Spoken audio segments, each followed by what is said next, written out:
Hello. Clear tu zong te Australia zo fa te channelin chibai kan han buk le chewa hei voin hi marchini somni pani inrin ni ania tuna hian kan omna Brisbane a tlailam dar thum chia ania hei piengi pangpar piengi le seni piengi te nu fa kan tiang chumo piengi le afanu seni te pangpar ania hei amoi hlom khop maya ti chuan hei pia loka son kau khan nu ho in vok sarep pin an hatlang vut maya ti chuan hei a rep chuan zo to a tuna hen vawan chep meka chep wai le ya ti chuan hei a mun le ma te hi sarepan hatlang na nan wa em maya ain nei tu te hi puvunga te piengi te ania ti chuan hei kau khan nu ho po an thok chua thak hop maya vok sa te po hi tui nai hle ani vok sarep mizo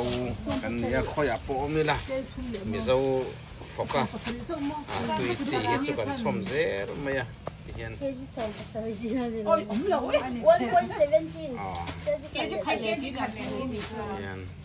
他还把那个给别人看看讲话呀，cepat hian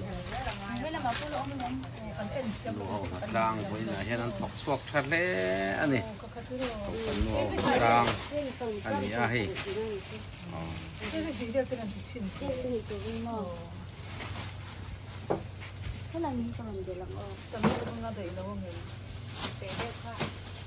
tui hai khop mai hei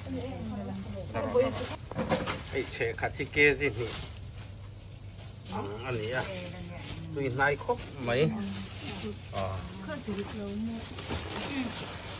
anak sa ani a pang sa tui hai takaniนี่อัพลาสโตเทียหรอ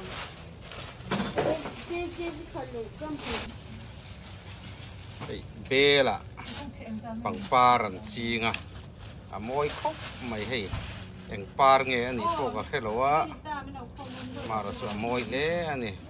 thằng mình cái lỗ mấy là môi lé anh hết tại hiện hay IV phụ lâu là tăng về á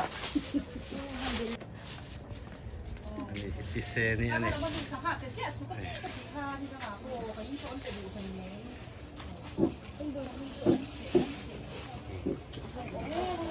tại hiện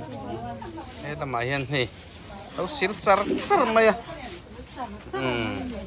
xíu phải lẽ thì này khóc mấy nu hậu ra ạ không thành in tiền tiền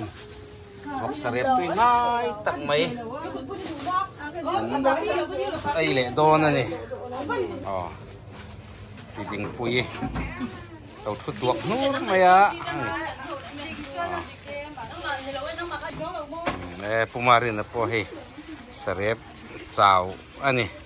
thu ha dam veng maya hey han hoi ve li la he lam hi ka han ti langa nga puvunga te in hi anuam khopa ko hoina te hi arem ma ti chuan tu na po nei thi fem ko heu maya hian han chol le han thut vel te po anuam em mai ni thì hiền bằng par hay saron par te po hi an vul chia ri lawa an vul tak huna en na chak om khop mai an en kol uluka cái tiếng bằng par khoya fel fai ta kan nei tur son nu fel pa fel ni anga ya an thil han ti dan an hian an fel an cheng vong ti a khiat le mai ni amoi khop mai hay par saron an la par lo heta roste oma heng na moi te hian moi khop mai hei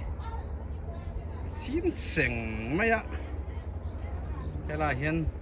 a sin var la hian a sin rong chidang han ni le ti hian ke tiang te po hi hei a moi em vek mai ni nà môi hay ăn thuriam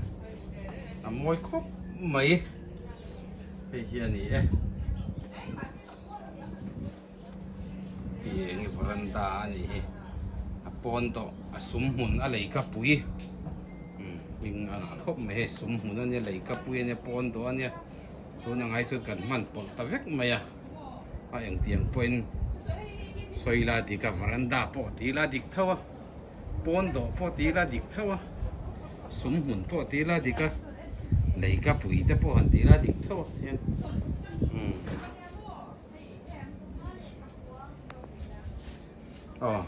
cái tí song khăn thì nó sẽ em bỏ đi sẽ là bye bye ule